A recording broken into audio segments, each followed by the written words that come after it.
BC, welcome back. This is Hub Tunes. I'm Mike. Real quick video today. First of all, don't forget, I have a contest going. You guys need to enter. It's fun, it's silly, it's a good time to celebrate my 500 subs. So basically, we're celebrating you. Thank you very much. And I'm going to jump on a contest today for Chris Propfe at Musically Obsessed. He's got a quick contest, 5 prompts. Just real easy, and he's celebrating the vinyl community, so what's better than celebrating you guys?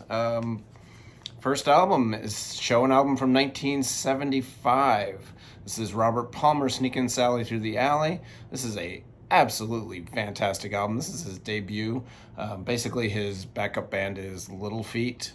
He just kind of does all kinds of funky Little Feat style stuff. I think there's even a couple of covers of Little Feat songs on here. It's great. Sailing Shoes is a Little Feat song. Sneakin' Sally Through the Alley is great. Blackmail, how much fun.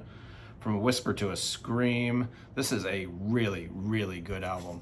Guys, say what you will about Robert Palmer's late career, kind of sucked, but his first couple albums are really, really good. Yeah, Sneakin' Sally Through the Alley from 1975. It's on Island Records. Really great record. Second prompt was show an album from 1988. This was tougher because I didn't have a lot of albums from 1988, but I do have this beauty. This is Dead Can Dance, The Serpent Egg. This is a beautiful, gorgeous, silky, smooth, gorgeous soundscape of music from this Australian trio. Just awesome. Really cool stuff. This is probably their most popular album, I would have to say. They have a couple that I like better. But yeah, this is The Serpent Egg by Dead Can Dance. I used to wear this album out in high school and college. I love this record. I think I also bought it on CD for a while too. The next prompt was show 3 albums that mean the world to you or really important to you. I've shown this one many, many times. This is the album that really kind of got me into music and just obsessed. This is Rubber Soul by the Beatles. You guys probably know it. The perfect folk record. The American version is the perfect folk record. I think Mazzy once said that, and I absolutely agree that the American version of this is the definitive version.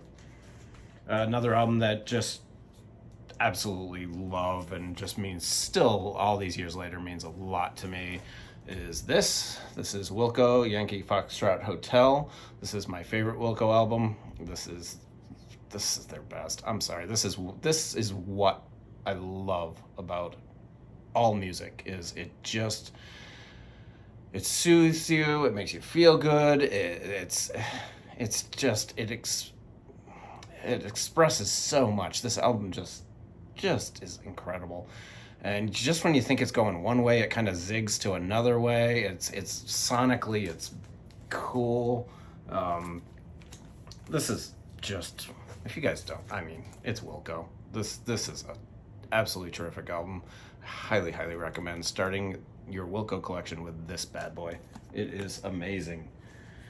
The next prompt was I'm still on 3 albums that are really important to you, and this is another one. I've shown this several times. This is Hunky Dory by David Bowie. This is my favorite David Bowie album most days. I also like Station to Station. It flip-flops between the two. I think when I did my Bowie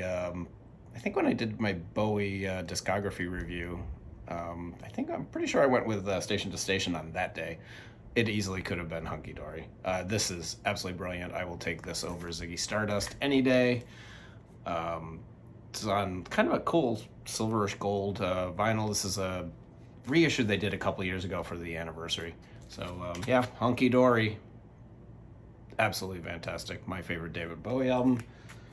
and probably the album that really, really got me into David Bowie.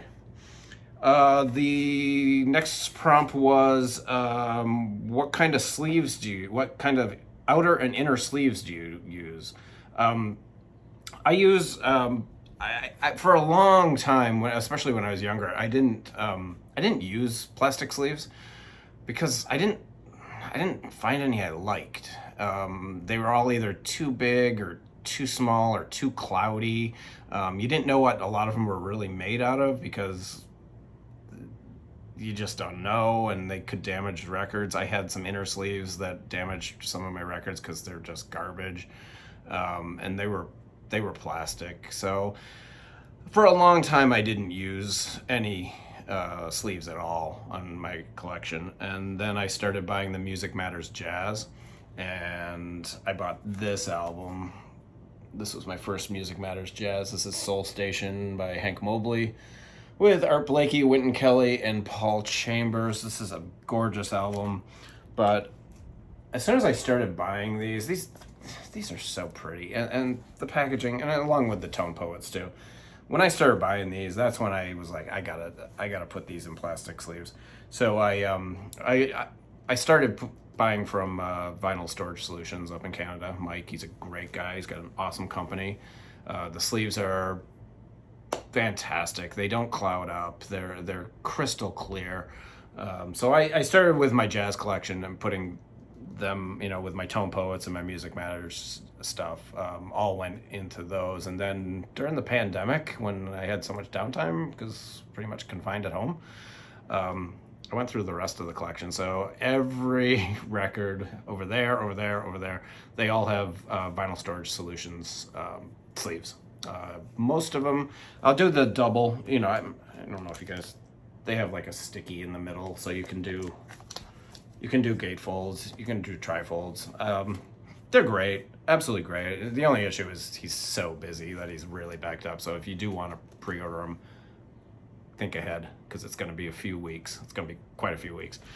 So yeah, I use those, and then I use the Mobile Fidelity inner sleeves for just about everything. If my local shop is out of Mobile Fidelity inner sleeves, I think there's a company called Big Fudge. I'm pretty sure that's the one I use if they're out, and you can get 100 for $30, whereas the Mobile Fidelities you only get 50 for about 20. But they're both really good. I try and I put pretty much every record in a polyline sleeve. So those are the ones I use. Great company. I'll put a link to Mike at Vinyl Storage Solutions down below, or you can just go on the internet. I mean, his website's really good, so very accessible. And then the last question was, how long have you been in the VC? Well, I used to watch the VC for years on my TV, and I would just like videos. I would never comment. I would just watch and like and watch and like. And then in the middle of the pandemic, I was kind of like, well, maybe I could do that. So I've been in the VC for 5 months. My first video went up March 1st, I believe it was. March 1st or 2nd, right around there. And I think I'm up to almost 70 videos and 500 subs, and I'm still having a really good fucking time. So I'm going to keep doing it. So that's it. Thanks, Chris. Thanks for all you do, and thanks for promoting everybody in the VC and getting new members going. You're an asset to the community, and we need people like you. And terrific channel. So if you guys don't know Chris, I'll link him below also, and you can check out his channel. He's awesome stuff. Makes a lot of videos.